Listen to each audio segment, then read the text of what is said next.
Bienvenidos, queridos hermanos, a este su programa de Apologética Católica. Mi nombre es Fran Morera y con Jorge Garzón en los controles vamos a estar comentando sobre los libros de los profetas, como hemos hecho anteriormente. En esta vez comenzamos con el profeta Amós, pero como siempre hacemos, antes de comenzar nuestros estudios, vamos a ponernos en la presencia del Señor y orar. Padre bueno, te pedimos que nos des el don del Espíritu Santo, que nos capacite para poder entender las cosas de arriba y así poder construir el reino de Dios. Todo eso lo pedimos en nombre de Jesús, el Señor. Amén. Ante todo, le pido disculpas por la calidad del video. Estoy haciendo unos arreglos en la casa, unas remodelaciones, y me es muy difícil llegar a donde tengo la cámara original y todas las cosas, así que tuve que usar la cámara de la computadora. Así que le pido pues disculpas a todos. También aparte pues va a ser difícil llegar porque tengo un pie pues operado de unos dedos que me tuve que operar, así que pues le pido de nuevo disculpas y que bueno, este episodio pues vamos a ir así. El problema es que se oiga, que salga para gloria de Dios. Pues comenzamos con el profeta Amós, con el capítulo 1. Vimos la semana pasada la introducción de este profeta que a mí me encanta, como yo les he dicho a ustedes, por la famosa frase que ya hemos hablado. Vamos a ver 1.1, Amós 1.1. Dice así: palabra de Amós, que fue ganadero de Tecoa, visiones que tuvo acerca de Israel en los días de Usías, rey de Judá, y de los de Jeroboam, hijo de Joás, rey de Israel, 2 años antes del terremoto. La palabra de Amós, este libro del profeta Amós, esta es la única mención que tenemos de este hombre en todo el Antiguo Testamento. Los libros primero y segundo de Reyes y también primera y segunda de Crónicas mencionan a este profeta, pero no debe confundirse con el otro Amós, que es el padre del profeta Isaías. Solo vemos en Isaías 1.1. El nombre Amós con S, el otro del profeta Isaías Amós con Z. El nombre de Amós significa carga o portador de carga, dado que la mayoría de las profecías de Amós se refieren a juicios venideros sobre las naciones que rodean a Israel, o también el mismo juicio contra Israel. Fue un hombre que llevó una tremenda carga. Parece que Amós no tuvo ningún entrenamiento teológico o profético formal. Es alguien totalmente, pudiéramos decir, de fuera de ese entorno. Aunque sabemos por las escrituras que había una escuela de profetas conocida como los hijos de los profetas. En ese momento, Amós no perteneció a ella. Además, fue una escuela, yo creo que anterior a Amós. Amós fue un hombre realmente sencillo, un agricultor que había tenido especialmente un llamado del Señor a un ministerio para el cual él pensaba que no estaba preparado, pero sin embargo que aceptó. Y eso ya denota que es una gran sabiduría de este hombre. Amós habló de su trasfondo y de su llamado. Eso lo vemos en Amós 7. Entonces respondió Amós y dijo a Amasías: no soy profeta, no soy hijo de profeta, sino que cuido ganado y recojo higos silvestres. Y el Señor me tomó detrás de mi ganado y me dijo: ve y profetiza a mi pueblo. Esas son las palabras que a mí más me encantan de todos los profetas. Ya me viene con cuento, yo no soy profeta, yo estoy metido en este lío porque el Señor me metió. Me pongo muy en simpatía con eso y en conexión con esas palabras. Amós usa una palabra poco común para describir su trabajo. En vez de llamarse un pastor, el hebreo antiguo literal llama a Amós un criador de ovejas. Amós probablemente escogió este título para hacer énfasis en que realmente era un pastor y que no decía pastor de manera simbólica o de manera espiritual, que fuera aquel que era un pastor de gentes, un pastor de almas. La manera en que Dios usa a Amós nos recuerda la manera en que él usó a los 12 discípulos, ya encarnado Jesús entre nosotros. ¿Quiénes eran los discípulos? Hombres comunes que trabajaban cualquier cosa, y sobre todo la mar, la pesca. y fueron llamados y fueron usados sin ningún preparamiento ni entrenamiento teológico para hacer grandes cosas, para hacer una de las obras más grandes que ha tenido la humanidad, la evangelización de un puñado de 12 hombres siguiendo un líder para el mundo muerto y que no se conocía en ningún lado, y pensando que hablaban leyendas, convertir al mundo entero y tumbar al gran imperio romano. Amós era de Tecoa, una ciudad a unas 10 millas de Jerusalén. Parece que entregó su mensaje profético, lo digo como vimos en la introducción, en Betel, una de las ciudades más al sur de Israel, no muy lejos de su ciudad donde él residía. Amós fue principalmente un profeta para Israel, aunque también habló a muchas naciones. Sirvió en los días, hablamos de la monarquía dividida, rey Usías, rey de Judá, en día de Jeroboam, hijo de Joás, rey de Israel. Su ministerio, como hablamos, está fechado entre el año 760 y 750 antes del Señor. Durante la mayor parte de su historia, el reino del norte de Israel luchó contra Siria, su vecino del norte.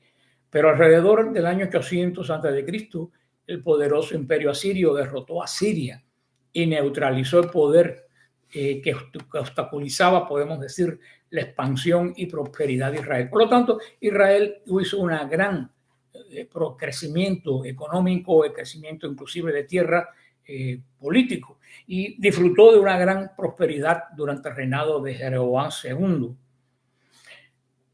Vamos a ver el capítulo, el versículo 2 dice, vamos a ver aquí, dijo así: el Señor ruge desde Sión, alza su voz desde Jerusalén. Las majadas de los pastores están de luto. Se seca la cumbre del Carmelo. El Señor hará rugir de Sión, palabras que verdaderamente cuando se dicen en la Biblia aterran. Amós trajo un mensaje de juicio, un mensaje duro de juicio. Los dos primeros capítulos de Amós describen el juicio de Dios. Primero contra las naciones gentiles y luego contra Judá e Israel. Israel, el reino del norte, en desobediencia directa a Dios, estableció, como ya lo hemos sabido, hemos explicado, inclusive con el evangelio de la samaritana, porque eso fue después el terreno que se llamó Samaria, estableció centros rivales de adoración del Dios vivo. Hizo estos centros en Dahán, en Betel, en Gilgal. Cuando Amós dijo que el Señor hablaba desde Jerusalén, le recordó a todos ellos dónde estaba el centro de la verdadera adoración. El centro de la verdadera adoración era Jerusalén. La única casa que tenía y que ha tenido Dios en el pueblo judío es el templo. La sinagoga no es casa de Dios, dicho por los mismos judíos. La sinagoga es casa de estudios.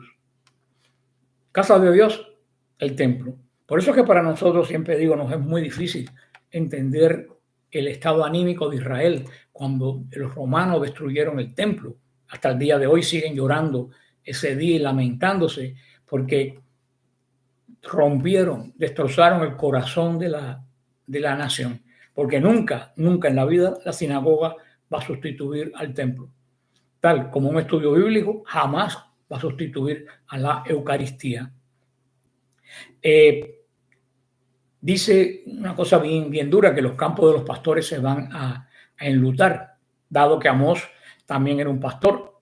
Él sabía cómo el juicio de Dios puede afectar la tierra. Y lo repito, el juicio de Dios puede afectar la tierra. No solo la tierra como el planeta, que ellos no tenían ese concepto, sino el suelo, el lugar donde crecen las plantas, el lugar donde nos nutrimos. Y ese era el gran problema y el gran castigo de Israel. Cuando Dios detenía la lluvia, comenzaban las plagas. Llegaba el hambre, entonces permitía que los ejércitos conquistadores vinieran sobre Israel. ¿Y qué hacían? Matar todo el rebaño. Los pastores se enlutaban. Y ahora dice una cosa que para nosotros no tiene ningún significado, pero para los israelitas hasta el día de hoy es tremenda. Se va a secar la cumbre del Carmelo. El Monte Carmelo, he estado muchísimas veces en en el norte de Israel. Fue el sitio de la tremenda confrontación de Elías con los profetas de Baal. Eso lo vimos en Primera de Reyes 18 y el 19, también en parte del 19. Esa parte, podríamos decir, es una gran montaña con una forma como de un pan de molde. Cuando ustedes tienen en el cartucho, en el envase, el pan de molde, más o menos tiene esa forma el Carmelo, visto desde arriba, pero es un lugar extremadamente verde, con un microclima especial, espectacular. Es un lugar paradisíaco. Cuando se secaba la cumbre del Carmelo, quiere decir que no quedaba absolutamente ya nada en los llanos. Por eso decir esta profecía es muy duro.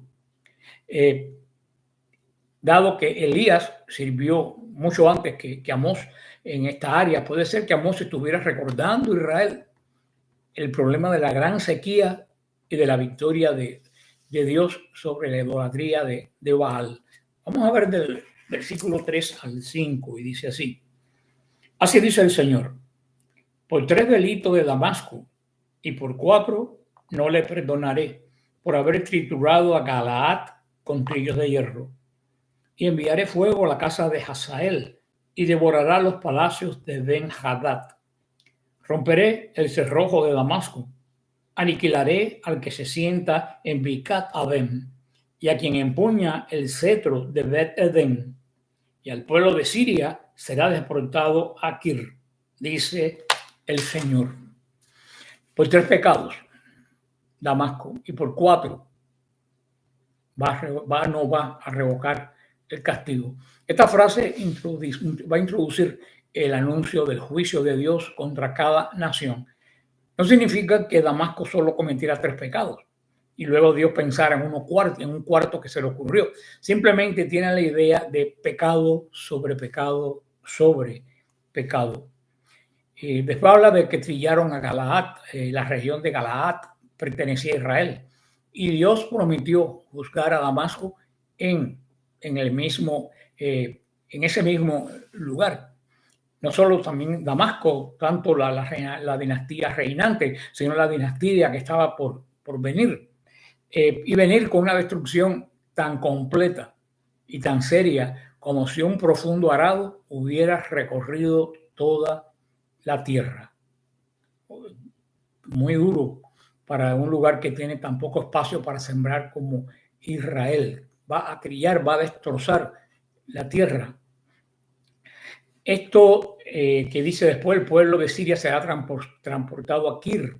Esto se cumplió en Segunda de Reyes, capítulo 16, versículo 9, que describe cuando los asirios, si ustedes se recuerdan, atacaron a Siria porque el rey Acaz de Judá les pagó. ¿Se recuerdan aquel tremendo episodio también de enfermedad del rey Acaz y todo esto? Y le atendió el rey de Siria, le hizo caso. Pues subió el rey de Asiria contra Damasco y lo tomó. ¿Y qué hizo? Y llevó cautivo a todos los moradores a Kir y mató a Rezim. Esto lo vemos en Segunda de Reyes 16, 9. Veamos ahora el versículo 6 al 8, donde dice: así dice el Señor: por 3 delitos de Gaza y por 4 no le perdonaré, por haber deportado en masa a los cautivos para entregarlos a Edom. Enviaré fuego a la muralla de Gaza y devorará sus palacios, y aniquilaré al que se sienta en Asdod y a quien empuñe el cetro de Ascalón. Volveré mi mano contra Ascarón y perecerá el resto de los filisteos, dice el Señor Dios. Gaza era la misma ciudad de Gaza que conocemos hoy, donde están esos disturbios. Gaza era una ciudad de filisteos en la costa norte de Israel y de Judá, debido a que vinieron contra el pueblo de Dios y los entregaron. Ellos fueron enemigos de Israel, los entregaron al gran enemigo Edom.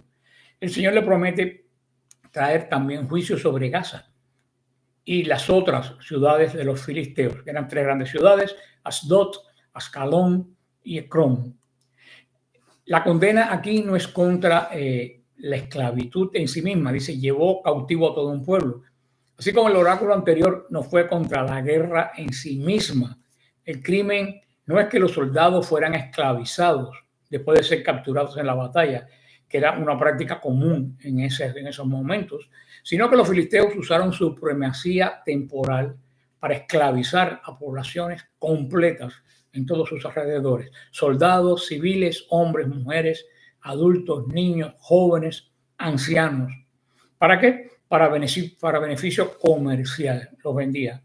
Gaza ni siquiera necesitaba esclavos.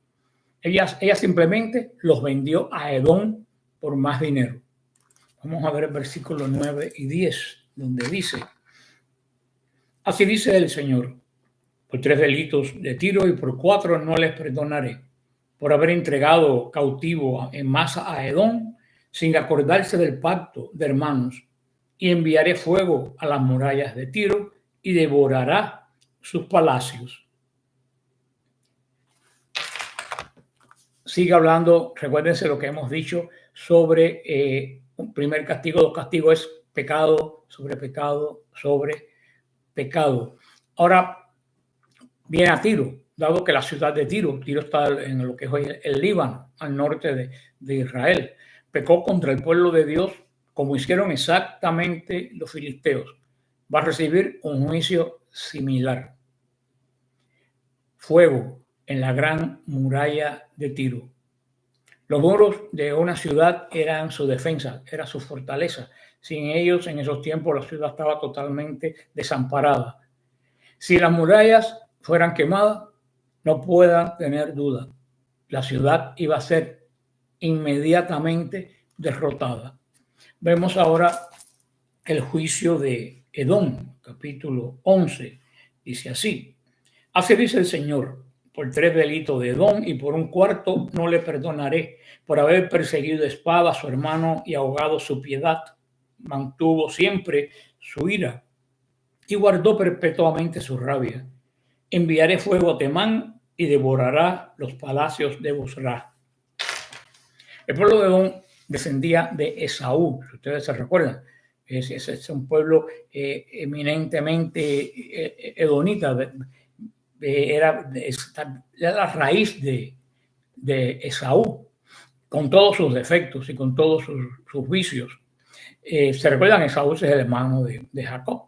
De esta manera el Señor podía hablar del pueblo de Edom como hermano del pueblo de Israel. Israel descendía de Isaac, Edom descendía de Esaú.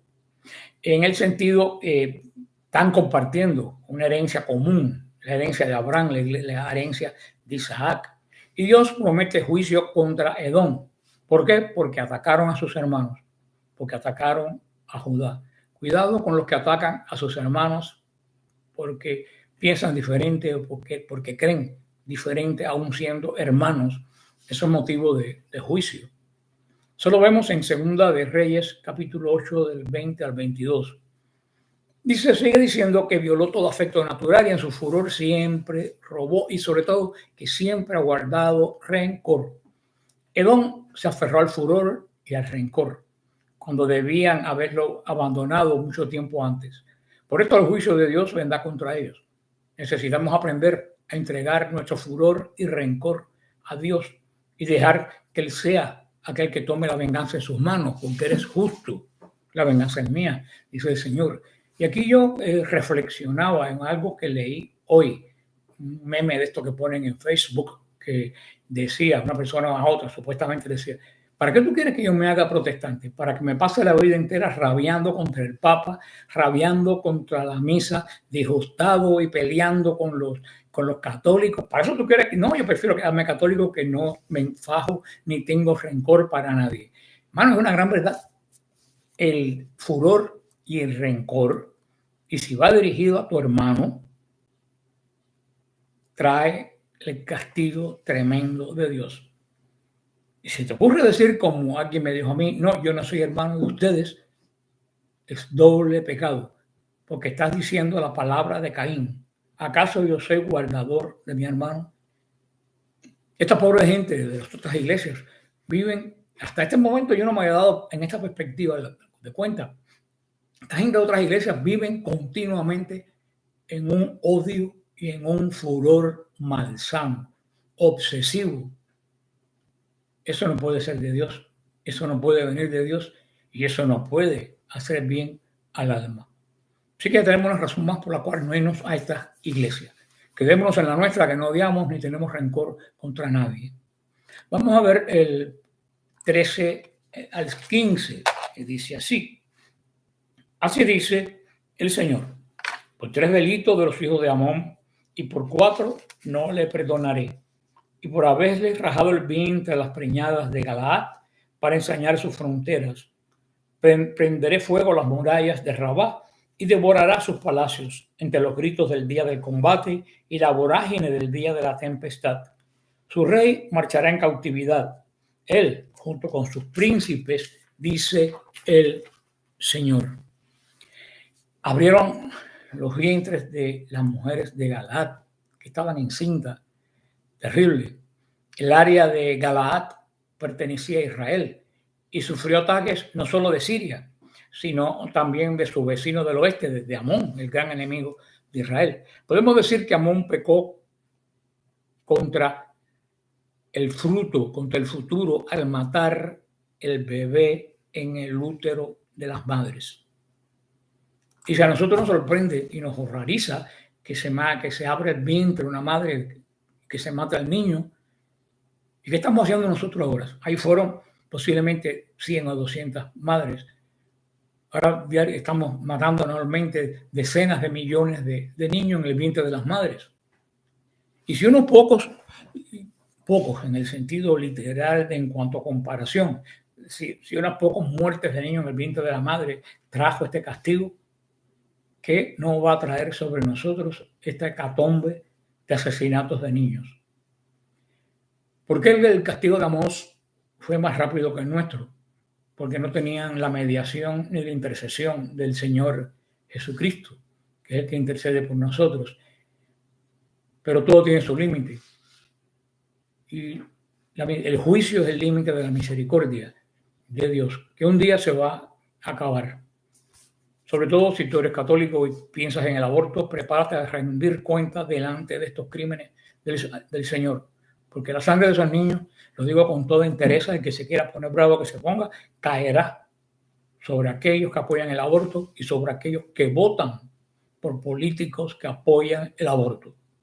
Más claro no lo puedo decir y lo tengo que decir. Si te molesta, no te voy a decir que lo siento. Me alegro, porque la verdad molesta y hay que oírla. Su rey irá en cautiverio, él y todos sus príncipes. Debido a sus ataques en contra de Israel, el Señor prometió juicio nuevamente contra Amón. Un juicio duro sobre este constante enemigo de Israel. Pidamos al Señor por esto que hemos hablado hoy, que fue historia, pero que se repite en nuestra vida, que el Señor nos libres de pecar sobre pecado, sobre pecado, sobre pecado, y que la misericordia de Dios pueda sujetar su juicio. Todo esto terminamos este primer capítulo de Amós y lo dejo como siempre con el mensaje: manténgase en la roca. Aquí está la promesa de que las puertas del infierno no prevalecerán. Que el Señor los bendiga y los guarde. Amén.